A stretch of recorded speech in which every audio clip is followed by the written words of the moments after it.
তো তার জন্য আমি এসেছিলাম মেনলি ফ্যামিলির জন্য। তো তারপর আমি দেখেছি না, আমি অনেক এফোর্ট দিয়ে আমি সমাজের জন্য অনেক কিছু করতে পারবো, আরো মানুষকে সচেতন করতে পারবো, আটকাতে পারবো, তাদেরকে ভালো রাখতে পারবো। আর সেটার জন্য অবশ্যই আমার ম্যামের হেল্প লাগবে, আরো পড়াশোনা আমার করতে হবে, নিজেকেও অনেক ডেভেলপ করতে হবে। তার জন্য আমি করতে চাই আরো, আমি যা যা কোর্স আছে আমি করতে চাই আমার নিজের সক্ষমতা হিসাবে, সুযোগ সময় হিসাবে আমি করতে চাই, পড়াশোনা চালিয়ে যেতে চাই। আরো তার থেকেও আমার আরো আমার বিষয়টা ভীষণ ভালো লেগেছে, ভীষণ ইন্টারেস্টিং।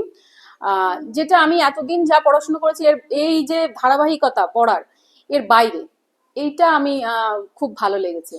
এইটা আমি শিখতে চাই, জানতে চাই ইন ডেপথ। যে আপনার স্ক্রিপচার্স গুলো আছে এগুলো আমি ইন ডেপথ জানতে চাই।